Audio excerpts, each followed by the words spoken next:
Good morning, everybody.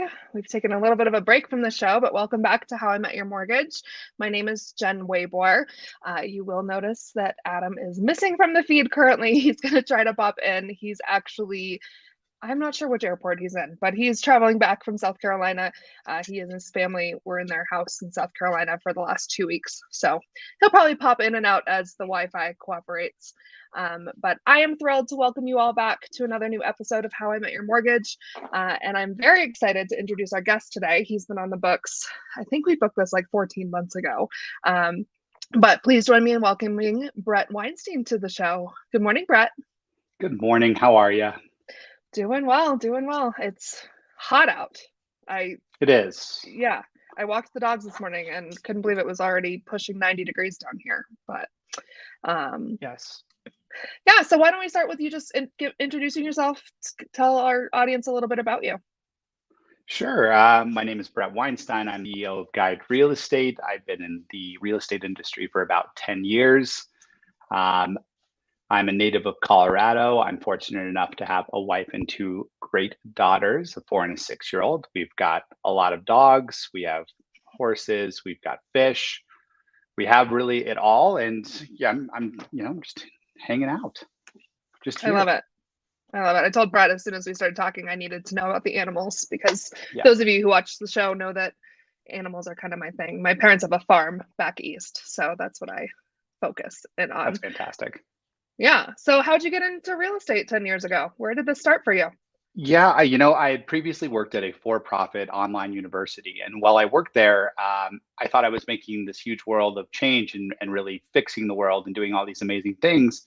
And since that point, unfortunately, the building has been blown up, the place is closed, and there was tons of layoffs and all sorts of things. And I thought that like helping people get their bachelors and all this stuff was helpful, but at the end of the day, leaving it, you stop drinking the Kool-Aid and recognize that I'd worked up to a director of admissions, a senior manager of financial aid, all these different pieces, and I recognized that it wasn't what it kind of it how it had felt. So I thought that I had made this huge difference, and in reality, you just give people of these pieces of paper that are really expensive that I don't know that really help them. So I spoke to my father after getting let go from that job, and uh, he said, my big thing was I wanted to do something that was tangible, that was real, that would actually make a difference. And he said, try houses, and I said, sure. And so then I went into real estate, and that's kind of the shortened story, but that's more or less what happened, and it just kind That's of so cool. clicked. Yeah, So yeah. I mean, that's really cool because yeah, I mean, there's nothing bigger that you can, well, not much bigger that I can think of that you can help somebody with than putting a roof over their head that they actually own. So where did you start out when you first got your license?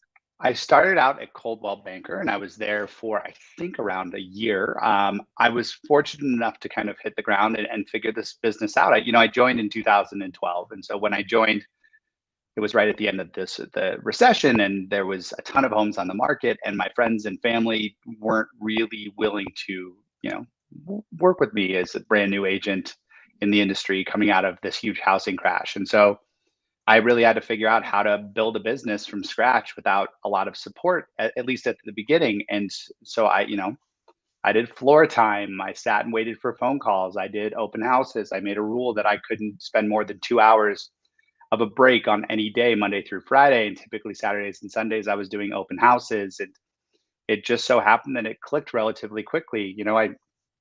I lived in University Hills at the time, and I went and dropped off 1,700 flyers in Wow. 90-degree heat 3 times, and that's how I got my first listing. And that's not an advisable way to get a first listing, but that's kind of how I got started, because my goal was to spend as little as possible, because I was starting in real estate, and you don't farm your way to success, but at the same time to find different ways to be successful. And so I walked in my shorts t-shirt. It was ugly, sweat everywhere, and dropped off flyers every month. And it just so happened that that worked. And open houses seemed to be a really great place for me to meet people. And it was really cool, because the first few families that I was able to help out, it really made a huge difference in their lives. And, you know, I hate to say it, but I'm not, I want to preface this whole thing with, I'm not a huge fan of our industry. I don't love how low bar it is. I don't love the way that we've set ourselves up. When you join, you're kind of thrown to the wolves, and that's definitely how it felt, is that I was by myself. And so I went and took every class that I could possibly take. I seeked out education over and over and over. And that combined with the history of working in, online phone basically sales really worked out effectively. So when people called me, I could talk to them intelligently about the market and what was happening. And it clicked. It worked out pretty well. That's awesome. So many good things that you just said, but a couple of things that really stuck out for me. The friends and family piece of it. It's really interesting when people get into sales. They start with your friends and family. Start with your friends and Right. family. I have a direct sales background, another industry that has a very bad taste in most people's mouths, and it kind of deserves it for a lot of it. And similar feeling that you just you're now a salesperson and you really get thrown out there, especially for me, because I didn't want to be one of those obnoxious salespeople. And my friends and family were like, I don't know what this is that you're doing, but I'm not touching it. So Yeah. it was a long time before I had friends and family buying from me.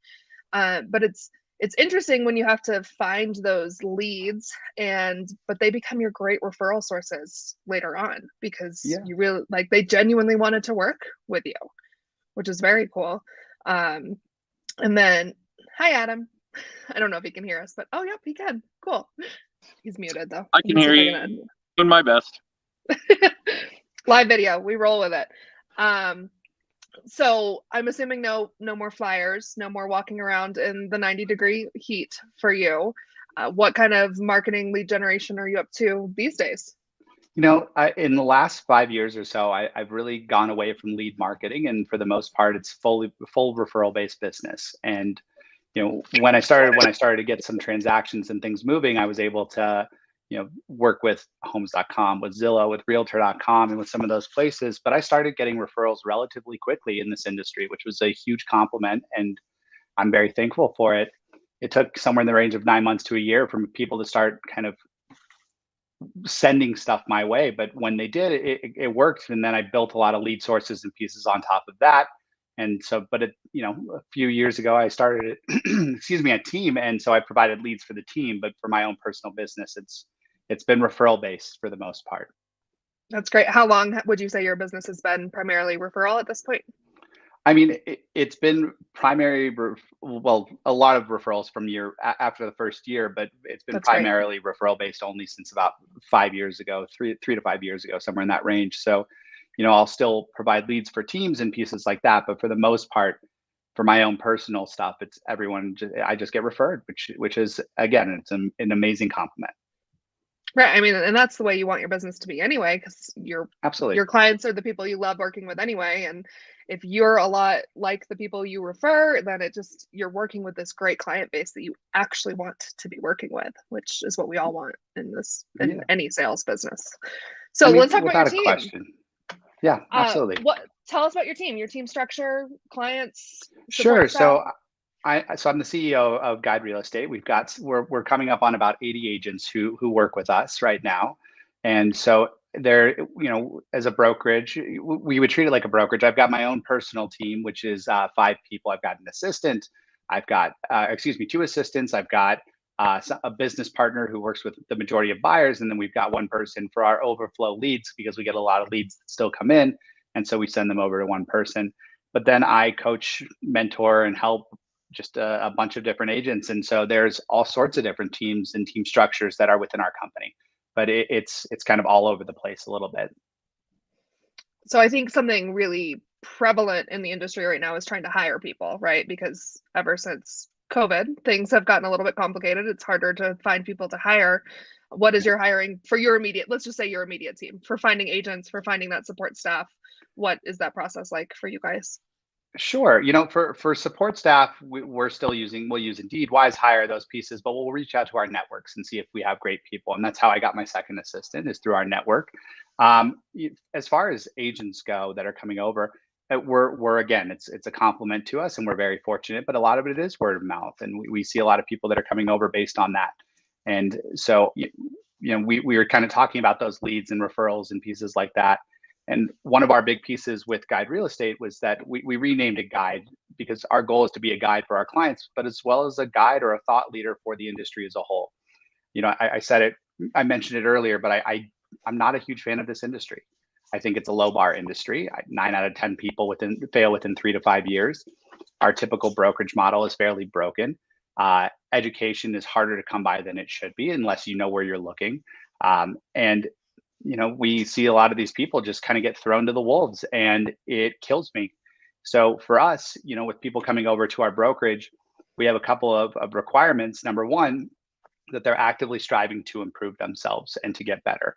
Number two, you have to be a referral based agent. I don't care if you do leads or not. At the end of the day, if you can't get referred, you can't come to our brokerage. And that's a really big piece for us, because I don't need churn and burn. And there's plenty of those people that are out there. But we want every single one of our people to provide such great customer service and be so educated and such an expert in this industry that they're getting referred consistently, whether from their sphere, their family, their friends, or from the lead sources that they work with. But we want them to work with us because we're experts, not because we followed a script. I love all of that. It's interesting you talk about for new employees, there being a referral process too, because that's what our office has been as well. Yeah. I think so. The two women in our office that have been there longer than me were both through Facebook groups.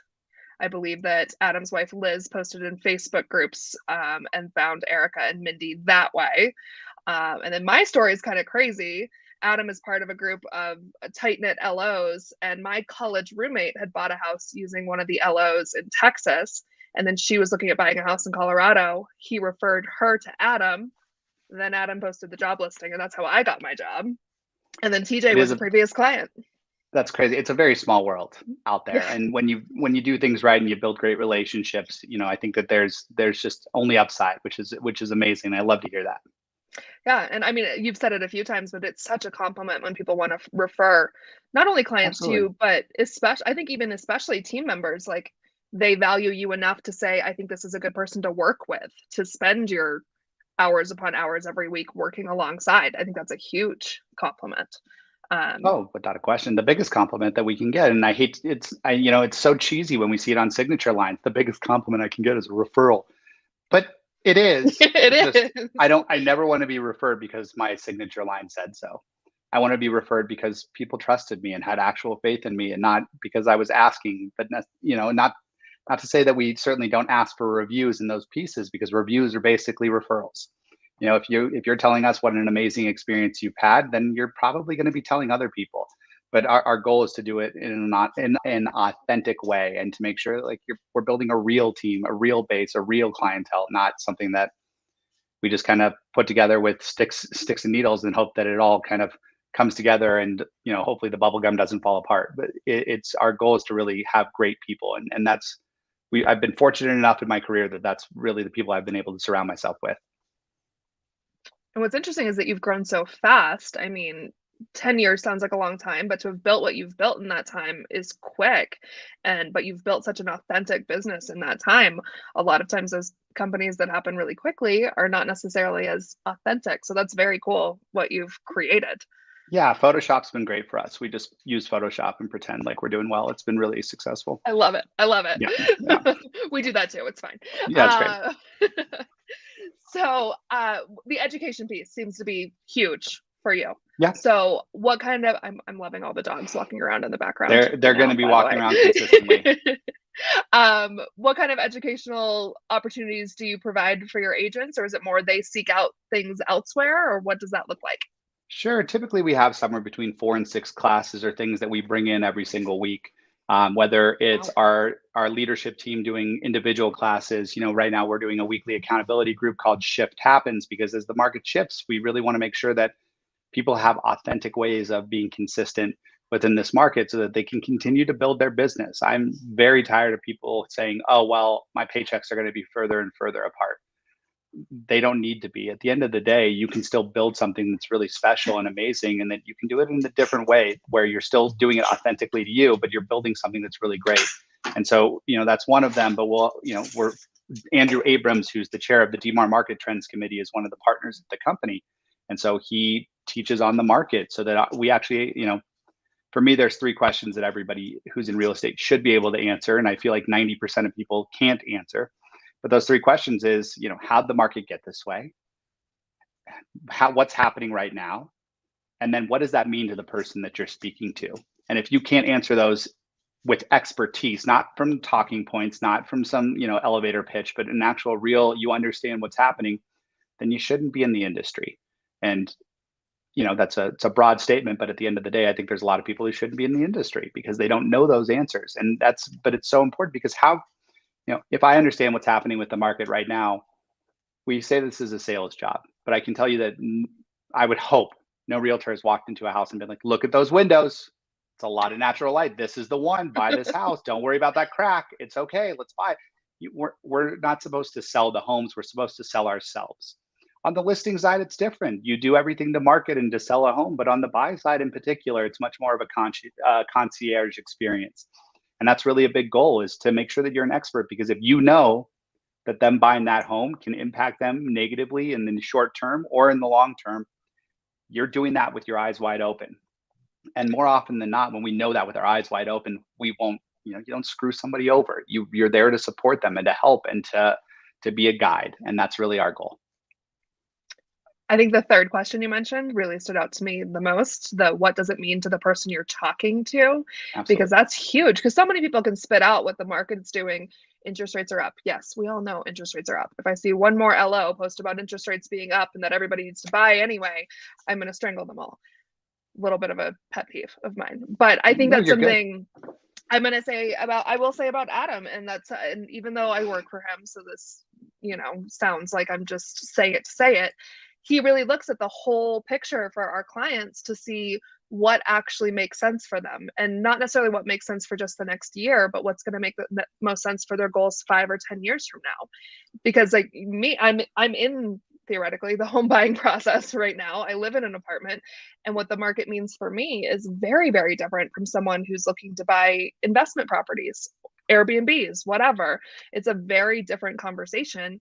And I think that that's where the ball gets dropped a lot. Is sure, you can tell me about the market, but what does it mean for me? What does it mean for where I want to be?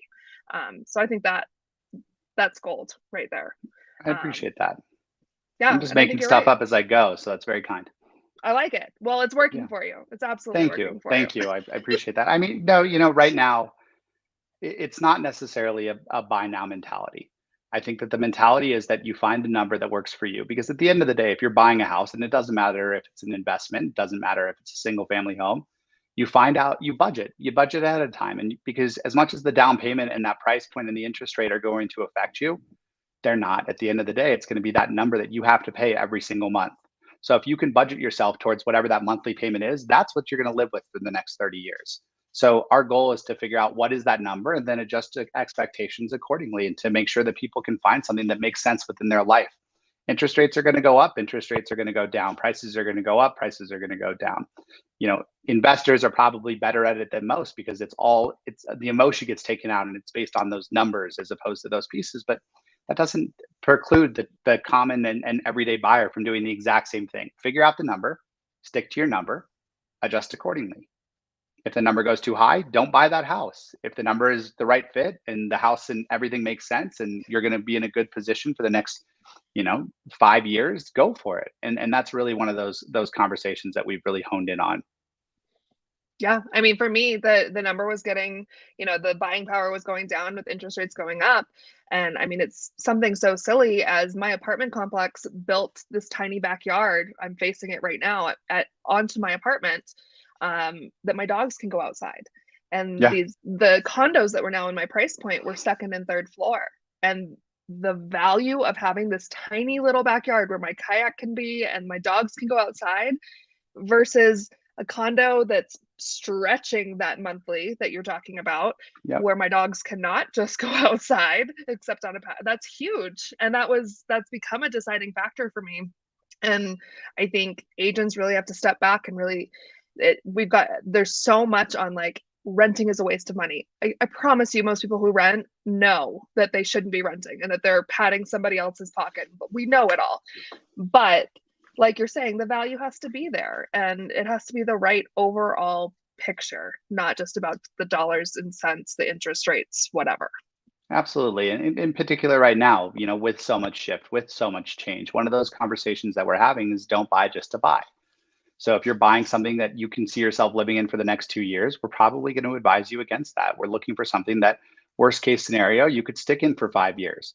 So, if you just got married and you're planning on having kids and you need a home office, don't buy a 2-bedroom, because if you get pregnant tomorrow, suddenly that home office is going to be the nursery, and now you're going to be looking to move, and we don't know exactly where the market's going to end up. We could hit a recession next quarter. We could hit a recession early 2023. We know rates will drop at some point. It's assumptive that rates will drop at some point. How far, we don't know. So it's that piece of being able to sit on something that's going to make sense for you for the next 5 years, so that you can wait through anything. And, if rates drop, great, refinance. If they don't, you're okay. You can stay in there. Our Colorado, our metro market has appreciated on average, 6.5, and we can say 7, but that's only based on the appreciation from these last couple of years. Let's just use 6 as a safe number. Over the last 36 years, we've appreciated 6% every single year if we take it as an average. So we know we're going to bounce back to a net positive. As much as the story has been demand, because demand has been a big driver of all of the market right now. The other story on the economic front is that we're not building enough. So even though we have, it's not necessarily we have a huge shortage of houses, but we are short, and we're not building enough. There's not enough things that are going on right now to catch us back up. And so we know that we're going to continue to appreciate. And unless Colorado suddenly, it's going to be 102 today, so who the hell knows? But unless we suddenly are in a position where we're not having 300 sunny days, the mountains get destroyed, and the city becomes something very different, people are going to keep moving here. We're going to be a net positive city. And so we're in a spot where we know that appreciation is going to continue. We know that people are going to continue moving here. Our taxes are in the middle. We're a great, easy state. And that's one of those pieces in particular where we've seen it over these last few years. It's just people want to be here. When everybody with COVID had the ability to move wherever they wanted, the only thing we seem to be missing is that ocean. If we had an ocean, come on, we'd explode. But at the end of the day, some of those places that have the ocean have exploded to the point where it's no longer possible to buy. Whereas right here, it still feels pretty darn good. And so, yeah, down in South Carolina, it's humid as heck. We were there about a month ago on a family trip for 7 days. And that's our goal right now, though, is, you can buy, but it needs to still make sense. And it needs to still stick to those numbers. It needs to be somewhere where you can grow into. But that's what we want to educate people to, as opposed to follow the script, sell the house, because that's a disservice to the client. It's a disservice to the general public. That's so well said. That's so well said. Yeah, thank you. Occasionally, my talking points work. Yeah, even like Maine saw a huge influx because people could work remotely. So like, yeah, I'm going to go work where I can see the ocean. But the interesting thing there is the local jobs just aren't there to support the housing. And we're lucky enough, as you said, here in Colorado, there's some really kick-ass jobs here too. The job market's still doing really well to support the craziness, where it's going to be interesting to see what happens as some companies try to force employees to go back in office, to see what happens to those areas that did see an influx in people. Yeah. Yeah. Well, we only have a couple minutes. Absolutely. Please. Go ahead. No. I was just going to say, I want to hear about your lead generation, because we haven't really hit on that. We know your business is referral based. So what are you doing to stay top of mind with these people that are referring you other clients? Yeah. And lead generation for me is maybe not the term that I would use, because for us, it's just consistency and authenticity, right? It's staying in front of people in an authentic way that allows us to be referred. And so I don't know that I would consider them leads. I would consider them potential clients or people that, friends, family, and soon to be met. And so it's a little bit different than that piece. For if we do want to talk about leads, right now we've shifted a lot of the strategy for the teams to things where it is referral paid at the end of the closing or at the end of the cycle, as opposed to paying for leads. We've started to look towards a lot of things because we want to minimize overhead for our agents. As much as we have a crystal ball, we don't. And so our goal is to keep as much cash in hand for our agents. And then, if you pay a little bit more on the back end, so be it, because that's when we talk about this referral and this potential client and this longer term, those are the people that we want, because they can then refer you. We want to expand the database in a way that works for that person, for that individual. I love that. Very cool. Yeah. And lead generation, it has become kind of a trigger term. There's lots of those in marketing. What's next for you? What are the goals the rest of 2022, looking into 2023? What's next? It's for me about 25% of the time is spent on my own personal business. The rest of the time is spent coaching, mentoring, and helping other agents to be successful. And that's going to continue to be kind of our main driving metric, is that we really, if you're going to say that you want to raise the bar, if you're going to say that you want to make people experts in this industry, as opposed to they get in and good luck and then they're out, especially right now when we're going to see a lot of people start to leave the industry because it's just not as easy as it was. My main driver right now is to raise that bar. Our tagline here is follow our lead, and that's going to be the goal, is to help people to follow our lead into this successful, a successful way of building your business in an authentic and an individual way to build their business. I'd love to tell you that, if Brian Buffini worked for every single person, or if Tom Ferry worked for every single person, or if all these different coachings worked for every single person, 9 out of 10 people wouldn't leave the industry. So we know that it needs to be individually based. And so I'm spending a lot of time making sure that we're being authentic to our individuals. And I keep saying the word authentic because it's a huge value word for me. But that's going to be one of those pieces, is to continue tailoring so that our agents can still find success. Because what we're not seeing within this industry is that we're not seeing where people are concerned about the individual. It's great that we have, 300, 500 agents at our company. But when you start to get to those points, unless you've built in the staff and the support to really help individually, you don't. And that's a big part of the recruitment drive and those pieces of people coming over, is that we're working with them on an individual basis. And that's going to be our goal for 2022, is to help people through a shift, but to do it in a way where they can be themselves, they can continue to build business, they can be consistent, and they can do it with value. And so that's really kind of our goal. And right now, I can tell you that I'm talking to quite a few people who are looking to potentially make a move over. And I can also tell you that my business is still extremely strong, and I'm still getting referred left and right.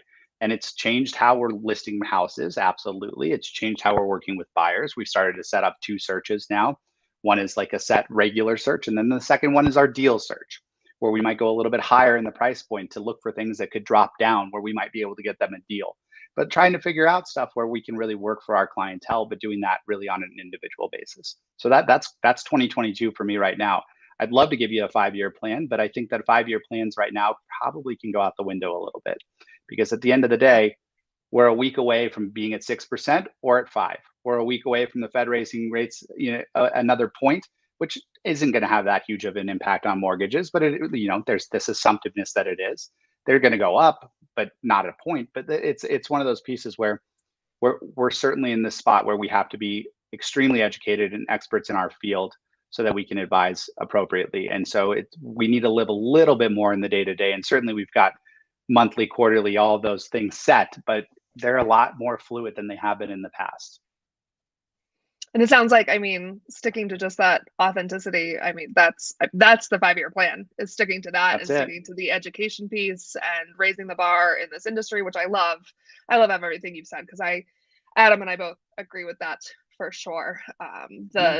The dropout rate, for lack of a better term, is huge. The amount of people that think they can get into real estate and, sell a shit ton of houses, make a ton of money working 12 hours a week, because the education piece of what you're actually getting into isn't there.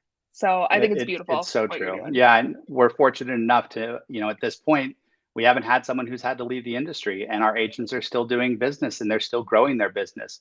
And when we're looking left and right and hearing about how hard this is and how bad it is and how miserable everyone is, we're not seeing that. So our goal is to continue to be consistent and authentic. I love it. Adam, anything to add over there? No, I think Bret nailing 2 of our 4 big keywords with authentic and consistent is huge. I would add transparent and constant, but absolutely, those 4 words pretty much drive our mortgage company, drive our coaching company, and everything in between. Absolutely. Well, Bret, I want to thank you for taking the time out this morning. We really appreciate it. We've been looking forward to having you on the show for quite some time. Is it Christine that's one of your assistants? Yep. I've been talking to her a lot. She's wonderful. She's been great helping to get things coordinated. So I appreciate that. For all of you watching, listening, if you want to find out more about us, You can text tips to 63566. You can see Hagrid rolled on his back over here.